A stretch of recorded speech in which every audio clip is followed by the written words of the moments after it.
Moving countries can be one of the most exciting and most challenging things you'll ever do. And we're here to take one big worry off your plate: your taxes. At Expat Taxes, we understand the complexities of Irish tax from your perspective as an expat and tailor our advice to your needs. With decades of expertise, our team at Expat Taxes will help you navigate tax residency, cross-border taxation, reliefs and returns, and will work with your country's tax advisor to make sure your taxes are sorted. Whether you're an individual or a corporation coming from Australia, the United States, the UK, or anywhere in the world, we want to help you. So visit us at expattaxes.ie to book a consultation today, and let's make moving to Ireland easier together.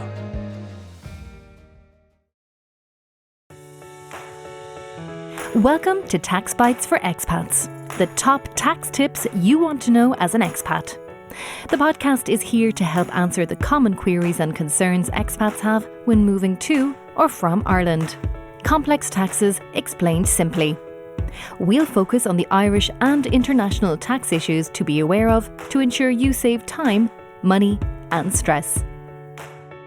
Hi, my name is Stephanie Wickham from expatttaxes.ie. You're listening to the Tax Bites for Expats podcast, the show that explains the do's and don'ts of income taxes for people who are moving to or from Ireland. Hi everybody, welcome to today's episode. So today we're speaking with Breffnie O'Kelly of breffnieokelly.ie. And Breffnie has very kindly agreed to join us, and she's a licensed property buying agent who practices in Dublin in Ireland.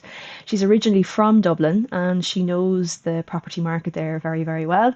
A graduate of the Institute of Technology in Tallaght, previous winner of the Institute of Professional Auctioneers and Valuers Prize for Leadership, and she's a prize-winning graduate of Trinity College Dublin. Also an external examiner on the newly launched National Auctioneering and Property Services Apprenticeship Programme. So thank you so much for joining us, Breffnie. Reading out your qualifications there, you're very well placed to give us some insight into Ireland's property market at the moment. Well, thanks a million for having me, Stephanie, and congratulations on getting a podcast up and running. I think it's wonderful when people do really specific niches like this, tax rates, expats. Oh, thank you so great much. Idea. Yeah, it's great. I mean, we have some regular listeners as well, and I think they're going to be really keen to hear a little bit about today's topic. So we'll get right into it. But before we do, I just wanted to kind of ask you a question. You know, buyers agents in Ireland, it's not necessarily a massive area. What got you into it? What led you into this role that you're in now? Really interesting question, and you're right, there aren't that many, but actually an increasing number. So actually I got into it by accident. I had stopped working for DNG, where I had been working as a full-time selling agent, and I had just taken some time off to be a mum.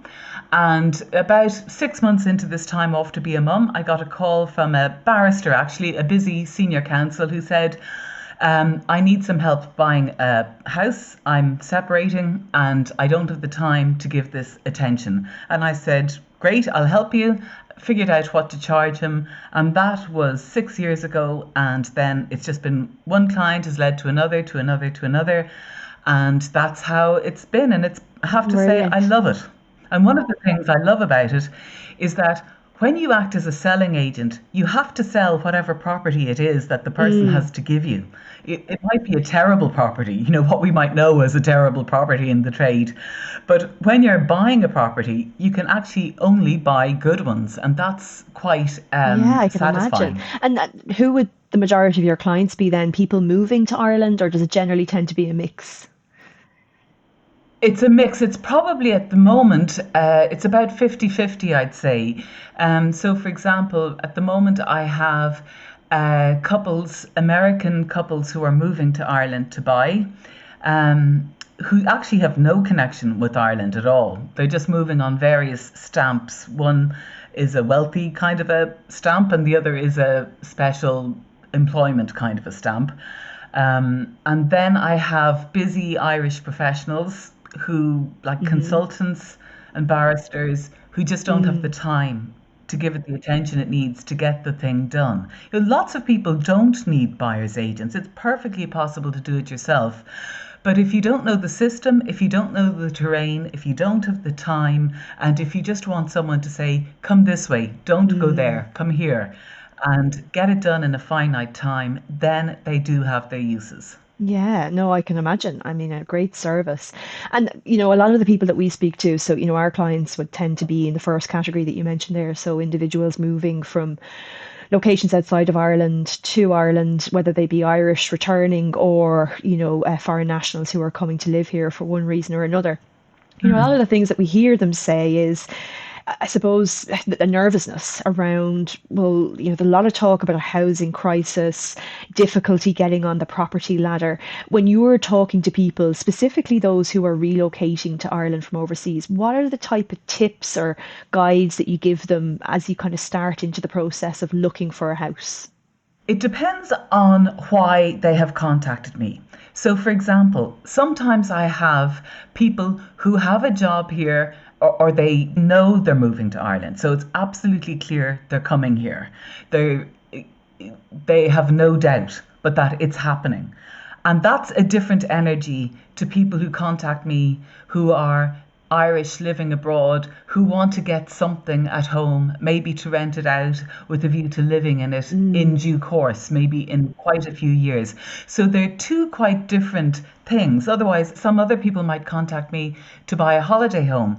So the best scenario really, or the most energized scenario, is people who have made up their mind they are coming here, and they've usually got a bit of a time frame, like they need to have their head on a bed in Ireland in 6 months' time, or next year, or they are moving here before their children start school in September 24. That kind of clear time frame is a very good place to start, because there's already clarity, and usually there's already some kind of location involved. They've made the decision they're coming. 2, they roughly know why they're coming, which usually means they've got a location in mind. They're either coming for work, or they're coming for school, or they're coming maybe because of family reasons. But usually, if they're definite that they're coming, there's usually definitely some kind of a location preference. Yeah, I'm sure as well you probably get questions like, where should we move to? We have a young family and we want to be close to good schools. Do you find the market is so hot? Or, I mean, I know it has been, but is it still so competitive that people tend to have to not take what they can find, but is it difficult for people to kind of, if they have a matrix of conditions, to meet them all? What are you finding the compromises are that people have to make when they're making the decision to come, and they know when, but they don't know exactly where? I think what people have to do is formulate their basic property sentence. And by that, I mean, you have to say, how many bedrooms do I need at a minimum? Not what would I like, but how many do I actually need? Right. What is my maximum budget that I'm comfortable spending? Sometimes people have an amount that they can spend, but a separate amount that they're comfortable spending. Figure out what you're actually comfortable to spend. And then, is there any kind of location restriction at all? So what the kind of compromises they need to make, usually, Stephanie, are they need to throw out the whole idea of, I'd like it to be south facing, I'd like this, that, or the other.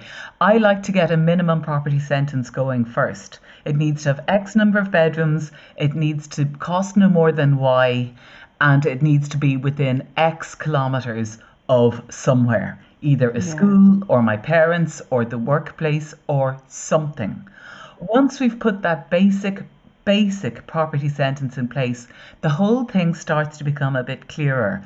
And if you just put that search into into Daft, and then view the results by map, because Daft have a way of viewing results by map as well as by properties. You can look on the map. You will start to see, okay, well, if my budget is only 200,000 and I want a minimum of 3 bedrooms, you're going to, and I want a house, you're going to rule out an awful lot of areas straight away. And you're going to be able to see, when you search your results via Daft, where you're likely to be able to buy, and then within that range you can prioritize where you'd like to buy. So sometimes people come with a whole big list of requirements or preferences, and we usually have to dump them first and just get the basics going and then see what our options are. Because that comment, you buy a property as you walk up the path. It's often, I know we've purchased properties, in Ireland and Australia, and you can end up buying something you never thought you were going to and falling in love with it as you step over the threshold or see the pictures for the first time. So I think that's really smart, because what we see is, when people are coming back from overseas or moving to Ireland for the first time, there's a long list of things that they need to do, in addition to purchasing a property in Ireland, getting kids into school, finding a job, getting themselves back into the Irish system. They're also trying to wrap up a life overseas, which probably involves selling a home there, leaving a job there, all the things that we do day to day and take for granted. So I think it's really good advice is, don't be too specific, have your non-negotiables, and then basically come to the party with an open mind, because then you leave yourself best placed to not be disappointed if there isn't a huge selection of options ticking 25 requirements. Yeah, and sometimes a question I like to ask, get people to consider is, assume you've bought this property. Assume it's done. What is it about this thing that you really like? For example, I've a client at the moment who'll be getting the keys of her home on Friday. When we looked at what will make her happy, she knew that she was going to be happy if she had good walks close by, if she could walk to a village, if she had a bit of a garden.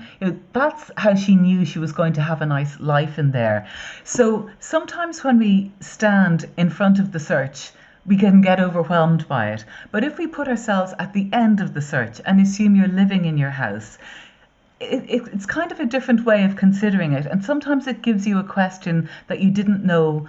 It gives you an answer that you didn't know you had. For example, I had another client who was moving to Ireland from the States. She had given me her list of preferences and her budget. But when we actually went to buy, when we saw an apartment that really ticked all her boxes, we looked on the apartment notice board and it said no dogs. And it was only then she realised she wanted a dog. So, if she had really imagined herself into her life before she started her search, she would have realised one of her happy things that she was going to be doing was walking her dog. So if we had kind of had that conversation first, we could have narrowed the search down that way to an apartment block that allowed dogs. So that's just an example of how thinking yourself to the end of the search can sometimes work for you. Like if you're coming with children, do you want to be getting into the car every morning and driving for 45 minutes to bring them to school? Or do you want to be holding their hands and walking down to school with them? How do you want to be living? I think that, as well, I mean, a small cohort of people, but a cohort nonetheless. When we came back from Australia, just personally speaking, we were coming from a location where outdoor living was so important. And I personally had a concern, we're coming back to rainy Ireland and the kids are going to be stuck indoors all the time. And exactly what you're saying really helped us was we just said, well, let's try and rent initially near some of the things that we know we're going to miss from Australia, such as, a playground that was on every corner in Australia, and also, access to coffee shops was just two things to kind of help us settle in. And those two things, they didn't become really important in the long term. But I think when you're going through that transition stage of trying to get back into life here or start a life here, it doesn't do any harm to do exactly what you're saying, which is what bits of my life are really important, and what property is going to help me achieve that in the short to medium term. I think it's a really smart way. And often we don't think like that, do we? We often think about it in terms of, do I like the kitchen? Or, that carpet isn't the colour I like. Things that really are easily changed, but ultimately the location of a property does matter when you're kind of think of it in the terms that you said there. I agree, and I, as you say, you can get distracted by the finish of a property, but then I think people can also get overwhelmed by the shoulds. People put a lot of shoulds on themselves when coming to buy property, like, is this a good property? Should I buy here? Is this a good time to buy? They ask themselves all these questions that don't actually have any objective answer, particularly. rather than concentrating on how well they know themselves and how well this property is going to suit them. They are buying their own home. They're not investing in the market as such. They're buying for themselves to live in. And ideally, you don't want to buy a bad property. I mean a property that has infrastructural impediments on it. And by those, I mean, is it perhaps subject to flooding? Does it have a dual carriageway right outside the door? Does it have double yellow lines, which means no one can park outside, including yourself? There are just some key infrastructural kind of anchors that you don't want tied around a property's neck, ideally.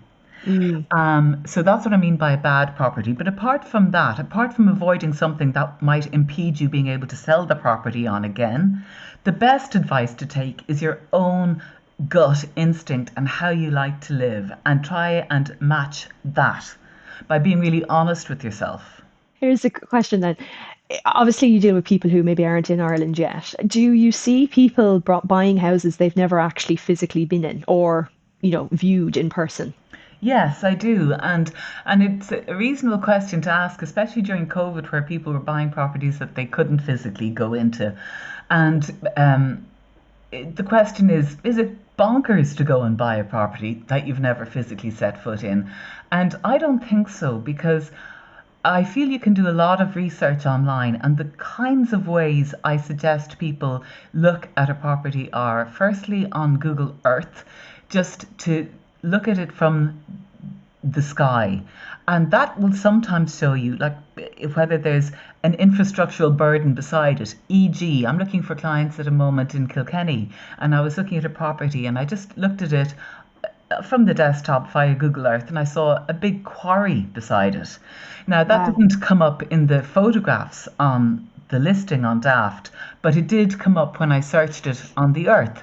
Now, again, you may not mind living beside a quarry, but it is useful to know that there is a quarry there and it's likely to be trucks going in and out. So that's one piece of research you can do. You can also look at the property on Aircode, EIRCODE.ie. And I like to look at properties on that because it shows you a clear outline of how the property sits on its site. Sometimes you can have a property on a nice big acre site, but the property might be right to the front of the site, very close to the road, which is quite a restless sort of a feeling in a property. Ideally, you want a property that's kind of situated in the middle of its site, so it's not too close to your boundary neighbours, and you don't have all your garden at the front, where most people don't like to use the garden. They like to have the garden at the back. So you can check how the house actually sits on its site using Aircode. You can check whether it's got broadband, decent fibre broadband, by checking the national broadband, nbi.ie. to see what's the status of the Wi-Fi signal there. You can check it out on floodinfo.ie to see does it flood. So when you've kind of satisfied to yourself as to the orientation of the property, has it got any wonky neighbours that you don't want? Has it got the broadband you need? Has it got any climatic issues like flooding or radon or environmental kind of issues? Then you can look at the floor plan of the house itself. And a floor plan is really a good way to get a sense of how the house flows. For example, ideally you want rooms to be square shaped and not have too many doors off them. You don't want to have long, narrow rooms all leading into each other. A peaceful room is usually a square shaped room, not a long passage room. And it will show you whether you've got a kitchen that you can have a dining table in. A lot of people now want a good kitchen stroke living room. The floor plan will tell you all of that. It'll show you where your bathrooms are. It'll show you a lot. So I think you can tell such a lot about a property from researching it online, and especially the neighbourhood, that I don't think it's crazy. However, there are things you can only tell by physically viewing a property that also have value, such as the views out the windows, the levels in a house. Sometimes you can go into a house and it's on a lot of different levels, which you hadn't really quite noticed on the photographs. It's not possible to tell. And sometimes It can have a musty smell. The ceilings can be lower than you'd expect. It can feel a bit claustrophobic. You can look out the window and realize, oh my God, the next door neighbors have loads of pigeon lofts out there that I didn't really notice on Google Earth. So going into a house has its merits as well. But I do think it's possible, given that in my view, 70% of a house's value comes from where it is. And by where it is, I mean the neighborhood, the particular road, the particular side of the road, the way it sits on its land. All of that is what I would say gives a property 65 to 70% of its value. And you can check all that out online. Wow, yeah, that's a really interesting statistic. And I mean, personally speaking, I'm curious to hear your views on what way you think the market is. I mean, obviously, we're recording this in February of 2023, so if somebody's listening to this in 6 months' time, it may not be valid. But what have your observations been, in the post-COVID era with the property market for buyers? We'll talk about renters in a few minutes, potentially. Well, I know that people do want to know what the market is doing, and it's a totally reasonable question. But I honestly am not sure that it gives us very valuable a valuable base on which to take action. For example, if you know you want to buy in Ireland, then this is the market you're buying in. There's not much point, and you want to buy now. There's not much point to be worrying about what the market is doing, in the sense that if you are buying it for your own personal use and you plan to live in it for 5 to 10 years, then it doesn't really matter what the market is doing, because you're not going to be selling into this market. And in general, we've a cycle of our property market going up and down in 8 to 12 year cycles. E.g., we had a peak of the boom at 2006, then we fell down to a trough in 2013, then we rose up again to 2019, at which point it started to level off with COVID. Then COVID happened and it gave it a boost. So right now we're kind of coming at the tail end of a COVID boost. Property prices, asking prices rose by 6% in 2022. That's versus by 8% in 2021. That's versus by about maybe about the same in 2020. So they kind of rose in COVID, and now although the asking prices are still a little bit higher than they were in 2019, they're slowing down. And in general, the rate of slowing down is fastest in Dublin, as in Dublin is not rising at the same rate that outside of Dublin is rising. But I do think people can get head up on what the market is doing. I feel like unless you're investing, buying with a view to selling it or it appreciating in value, you're really buying your own home for your own use, and buying it now has its own value. It means you don't have to keep thinking about this darn decision and keep trying to guess when is a good time to buy. We never know when is the best time to buy, except in the rear view mirror, and that's too long to wait to see. Yeah, and I think as well, a lot of the people who are coming to Ireland, save for the ones who've been asked to come by their employers, they're coming to Ireland because they want to live here. And it is easier sometimes to settle when you have your own property and you can make it your home. So I think what you're saying is really good point. Don't get too het up about it. But something I see our clients getting het up about, and understandably so, is if they're not buying but they're looking to rent. We hear a lot in the media about the fact that there is a shortage of rental properties. What's your role for your clients in that regard, or what are your comments on the situation at the moment? My comments are, I completely sympathise with anyone trying to find a rental property in Ireland. It's absolutely shocking, the supply. For example, right now, today, there's only 500 houses to rent in Dublin. That's really no supply at all. That's about 20% of what there used to be for sale. There's a ridiculous shortage. It's a crazily dysfunctional market. However, that all being said, if I were trying to rent a property in Dublin or anywhere, and I was replying to an ad on Daft, I would make sure to say the following things. I would tell them what you do, because you can imagine an estate agent gets literally sometimes hundreds and maybe sometimes even 1,000 responses to an ad for a property on Daft.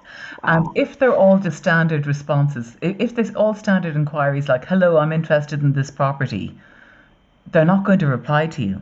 But if you say, hello, I'm moving to Dublin to work for Google, my contract starts in September, I earn X amount, I have an excellent landlord's reference, ready to show, I am prepared to sign a lease straight away, that's going to get a response. That's much more likely to get a response from a letting agent than, hello, is this property still available?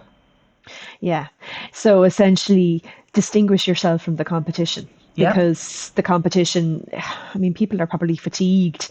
They're potentially applying to 20 or 30 properties, copy and paste, but ultimately try and stand out and be specific in terms of why you should get this. What's your experience? Do you work with people who are looking to rent and you're Yes, I helping them do. Yes, secure? I do. I look for people both who are looking to rent and to buy. And I have to say, I've had 100% success rate in getting properties for people to rent. And that is because I don't take them on until I have all their paperwork in order. So agents who are dealing with me know that my clients have been vetted, as in I know where they're working, I've got a copy of their contract, I've got a copy of their passport, I've got a copy of the landlord's reference. If they aren't renting, very often my clients are people who own their own home abroad but need to rent here. I have photographs of their house to show that if they have a pet, I've got photographs of the pet. I've got a letter from the vet to say the pet's a reasonable dog, cat, or whatever. I have everything, and I suggest that anyone who is coming with the pet, that they mention all of these things, that the pet is house trained, they've got good references, etc. Yeah, oh, brilliant. I mean, what an amazing list. And to some extent, those things are obvious. But I know myself, when you were moving to a new place, it's another issue to think about. And, you've got another list of things, whether it be packing in the location you're coming from, get your taxes in the new location, resigning a job. There's so much going on when you move to a new country. These are such nuggets of information for people to kind of come armed and equipped to hit the ground running. And the good thing about Daft as well, Stephanie, is that if you reply to one ad on Daft and you put in everything, your salary, who you are, your wife, your children, the ages of your children, whatever it is, or your husband, etc. Daft usually, there's a box you can tick to say save this. And it means you don't have to put in the whole shenanigans every time you reply to a Daft ad. Daft will save that for you. Brilliant. Yeah. So each day when you log on, you're using the previous search as opposed to having to enter it all again. So people are probably going to be interested, Breffnie, in learning more about your services after hearing, that you are obviously very skilled in this area. What's the best way for them to reach out and contact you if they want to have a chat with you? Or what's your modus operandi? Are you taking new clients? Yeah, I work with a maximum of 4 clients at any time, because I like to have loads of time to work with each client. And I'm usually running a small waiting list, but that can move very quickly depending. Sometimes you can take on a client today and have them sorted out by tomorrow if it's a rental. Now, it's never as quick as that when you're buying something, but rentals can move very quickly. So they can go onto my website, breffnieokelly.ie, and if you go into the services section, you can book a call with me. Just book it directly into my calendar. So it's a 15-minute slot, and you can, whatever's on your mind, you can book in a chat, and I usually do that via Zoom. Okay, awesome, brilliant. Well, one final question before we wrap up, because I had meant to ask this earlier, and I think it's something that is potentially good to leave people with, particularly if they're moving to Ireland and planning to buy. One of the other things we sometimes hear clients say when they're coming from a location like the US or, for example, Australia, is that the process of buying and selling houses is relatively rigid. So, for example, in Australia, there was quite clear rules around the timeline between securing finance and closing the contract. What do you see happening in the market when somebody's coming to Ireland? What would you say to somebody coming to buy a house in Ireland? What's the most? I totally get the question, because especially my American clients, who I'm particularly thinking of at the moment, they find it unbelievable the system. So I suppose everyone needs to understand that it is a slow motion auction and that the asking price is an indication of what the price might be, that they probably need to expect to spend anything from 5 to 20% above or below the asking price. That is possible. Usually the bigger agents such as Sherry Fitzgerald or DNG, or well, I'll put in Owen O'Reilly as well, I'm sure I'm missing out a few, but they usually have their pricing pretty spot on, in that if they're asking, let's say, 585,000 for a property, the chances are they expect to get something like 600 for it. They usually pitch it maybe 20,000 or 25,000 below the asking price, below the price they expect to get. So if you see a property advertised for 595, you can be sure the vendor's expectation is something like 620 or roughly 620 or 625. So the agent usually pitches it a little bit below what they expect to get. However, some of the smaller agents overprice it because they just overpriced it to get the sale, just to win the instruction. But so one thing you need to know is it's a slow motion auction. The asking price doesn't always or usually buy the property. It's usually more than the asking price, and it's usually more by 10 to 20% sometimes, or 5 to 20%. It is a slow motion auction. You need to have your proof of funds in place. A lot of American clients come to me and say, we've got a good deposit. That's not enough. In order to be a buyer in Ireland, you actually need to be able to buy the property today. You need to be funded today. And by funded, I mean you need to have cash in the bank to the amount of the property you want to buy, or you need to have mortgage approval to the amount of the property you want to buy. Whereas in America, I think it's you can have a certain percentage of the property as a deposit and then figure out your finances when you get the property. That's not how it works here. You have to be able to buy it today in order for your bid to be even entertained. And I actually did a podcast with an American estate agent just comparing the different processes. That's on my own podcast, and I think it's on my website on a YouTube channel of mine there. So you need to have all the money now in order to be considered a bidder. You need to expect that it's going to be a slow motion auction. Once your sale agreed, it can be a very long process too. And it'll totally depend on how organised the selling solicitor is and how organised the seller is. So it could be that the seller has all their paperwork ready. And by paperwork, I mean the title deeds to their house in their hand. They have it ready to send out. They have all their certs for all the planning applications and all the work they've done to their house. They have all of that ready to go, but most people don't.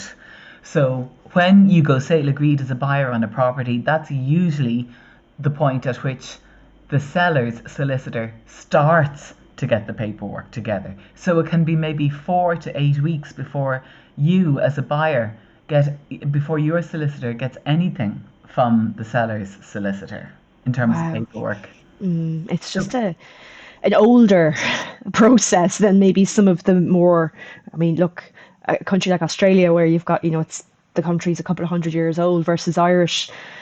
I'm not a legal expert, but our land laws are archaic and old, and as a result you can potentially be buying property that has a 999-year lease on it or something. Conceptually it happens, and as a result it's just not as cut and dry per se. But so I just wanted to say, excuse me for interrupting you, that it's buyer beware in Ireland, and that's one thing other people don't understand.